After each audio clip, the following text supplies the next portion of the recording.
Hi, this is Rose Martin. Do you know there are sicknesses and diseases, germs, bacteria all around us just wanting to invade our bodies at all times? And even now there are new sicknesses and diseases coming across the borders into our country wanting to invade us. We don't have to let those germs invade the borders of our bodies. Today we're going to talk about how to build up your immune system, make sure that you are strong and healthy and able to fight off any sickness or disease that should come across your path.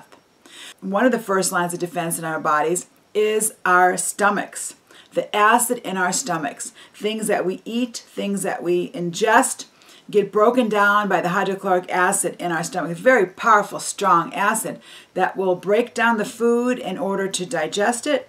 Also will kill any bacteria and virus that should not be in there. That's the first line of defense. Now, our lines of defenses sometimes are weakened, especially nowadays when a lot of people are taking stomach acid reducers, prescription acid reducers, because they have acid reflux, things like this. Well, they are neutralizing, or I should say diluting, that acid, which is a defense mechanism in our bodies to help digest our food and to destroy any unwanted bacteria and virus. An alternative to these prescription antacids is baking soda and water. See, the primary reason that you're having a reflux and acid and all this is because you don't have enough minerals to offset the acids that you're eating. If you're eating too many proteins, too many carbohydrates, too many sweets, your body needs to have minerals to neutralize that. It needs calcium, potassium, magnesium, primarily calcium, also sodium. Well, if your body doesn't have that, it's just churning away and that acid is multiplying there.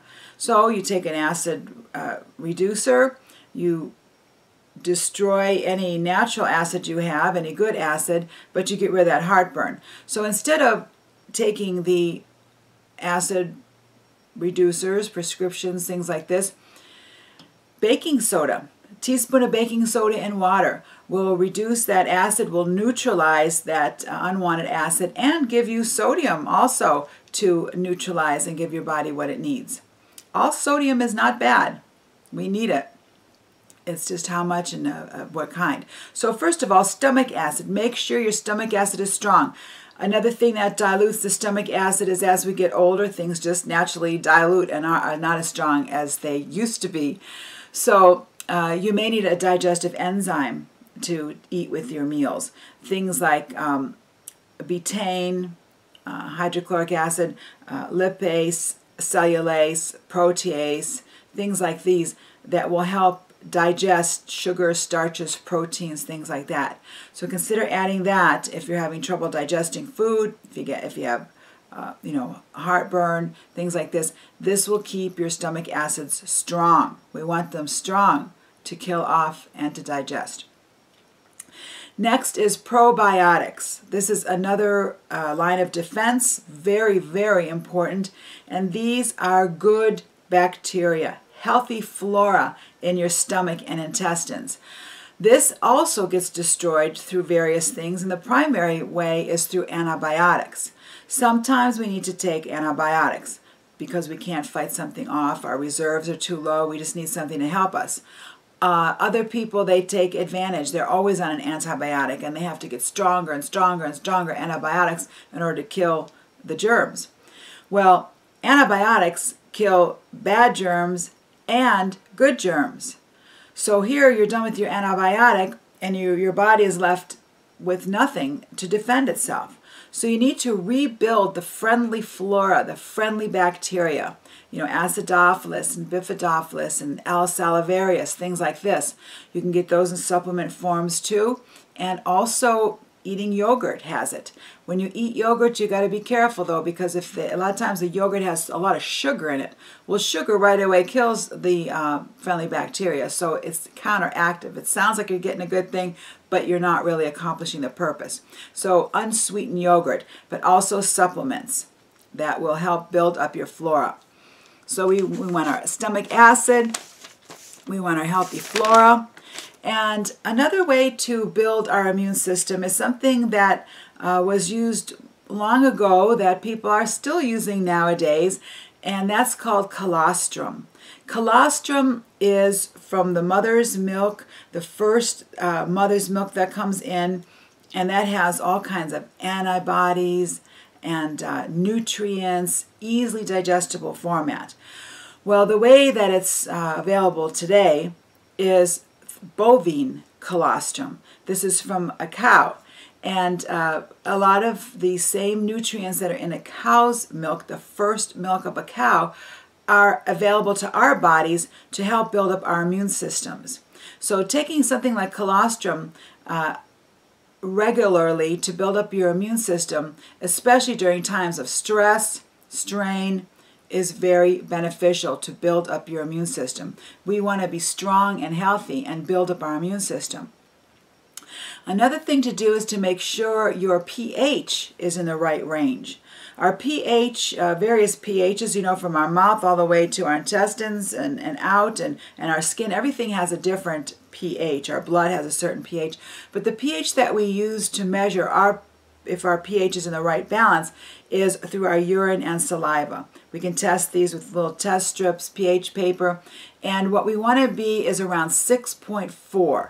Slightly acid. And this is where our bodies work the best. Our minerals are absorbed the best, nutrients are absorbed the best. The thing is, if you're too low, then things like bacteria, viruses, cancers, and all that can grow. If it's too high, things like fungus and other parasites can flourish. So you don't want to be too high or too low. You want to be just right around 6.4. Many times we have a hard time being around that 6.4. Being around there involves drinking the right amounts of water and eating lots of vegetables and fruits and staying away from lots of meats and starches and all that, which we have a hard time doing. So there's one supplement that will get through into your body, assimilate, and help balance the pH no matter what your pH is, and that's called Mincol. And that is the product that that I carry and endorse for everything, like the supplement for the foundation for everything, Mincol. 66 minerals in an easily assimilatable format. It'll get the minerals and nutrients into your body to strengthen your body and help that pH. So if your pH is off, you can't even absorb the nutrients. So that's why the Mincol is very, very beneficial, and that I recommend for everyone, for every day of their lives, infants to adults, Mincol. Now, another thing is to not be a germaphobe. It seems like we've turned into germaphobes nowadays. You know, we're sterilizing and sanitizing everything. You know, you walk into the store and they got sanitizing things. Goes, oh my gosh, there's something on that shopping cart that you don't want to get onto your hands. And we're really depriving our bodies of being able to exercise the immune system. You know, our body's getting a little germ, little bacteria here and there. It's good for it because then your white blood cells, your immune system can kick in and say, oh, that's an invader. I'm going to fight it off. And it stays strong in fighting off little germs, little bacterias. But if we live in such a sterile environment that not one germ can come around us, what's going to happen when a megagerm comes? When a megabacteria comes, your body's going to be defenseless. It's a little weakling. It's like it's never had its muscles built up. So don't be afraid of the germs. Don't be afraid of the shopping carts. Of course, you know, use common sense. If there's filth on there or something, you want to wipe it off. But don't be so afraid of touching things or being around people or touching people that you're going to cut yourself off from any healthy interaction with germs and bacteria. You know, sometimes, of course, it's necessary, like when I was a chaplain in the hospital, volunteer chaplain, you know, I would go from room to room to room to pray for every patient. And right outside every room, they'd have those sanitizing things. And I'd have to squirt my hands and wipe, you know, before I got to the next patient. Well, gosh, you know, after a couple days, my hands were just raw.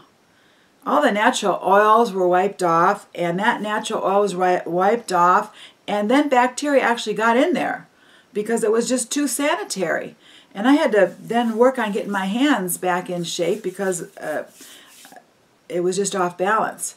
So don't worry about the germs. Wash your hands a couple times a day, of course, before you eat and before you go to bed, when you wake up. But don't worry about every little germ you come in touch with, because we want our bodies to be able to fight things off. We want to give them practice. Another way of helping your body to get used to different kinds of germs and fighting them off is when you're traveling, say United States. I'm not talking about third world countries or dangerous places with, infested water. But if you're visiting different cities, use discretion, of course, common sense, but drink a little bit of the water in that area. Let your body have a little taste of some other kind of bacteria or composition of water. I'm not talking about drinking glasses and glasses. The safest water is still bottled water nowadays, distilled water, or reverse osmosis, things like this. But when you're traveling, give your body an opportunity to be introduced to different types of bacteria. Not harmful. We have to use discernment. If it's filthy water, you don't want to drink that. But say some tap water, a little bit of that, it's not going to hurt you. It's going to help you build up your system. So these are the kind of things we can do to help build up our systems and give them opportunity to strengthen right now and be ready to handle whatever comes their way. And of course, positive thoughts. We don't want to be fearful of germs. We have a strong body. Our bodies are fearfully and wonderfully made. They are designed to fight things off. We have to give it help. We've got to eat the right things and think the right thoughts and give it supplement and some help here and there. But in general, we are strong and mighty. Greater is He that is in me than he that is in the world, including any types of germ and bacteria. So don't have that spirit of fear. Spirit of fear actually opens up, nurtures bacteria and viruses and horrible things like this to grow. But if you have a spirit of faith, knowing that you are strong and healthy and that you are well able to overcome anything that will come your way, this will go a long way in building up your immune system. So here are a couple things that we learned today that we can do to boost our immune system right now and be ready for any germ, bacteria, virus, sickness, disease that will come our way. 1 is have strong stomach acid. 2, friendly flora. 3, use things like colostrum or things like this to build up your immune system. That used to be used instead of antibiotics way back when. So if you're fighting a cold or feeling a little down, colostrum is a good thing. We have other things too, like colloidal silver, vitamin C, golden seal, echinacea, other things to boost your immune system when needed. But use these things for your benefit. Then, as I talked about, we have the pH. Keep your body in the right pH so that all of your organs are working just the way they should. And then have those healthy, positive thoughts. Healthy, health-filled thoughts is what I'm trying to say. And believe that you are able to overcome whatever germ, bacteria, virus, disease will come your way. I invite you to visit my website, theroselifecenter.com, and there you'll find articles, and then you'll find all these wonderful supplements also. So please visit our site, theroselifecenter.com, and I look forward to the next time we meet. God bless you.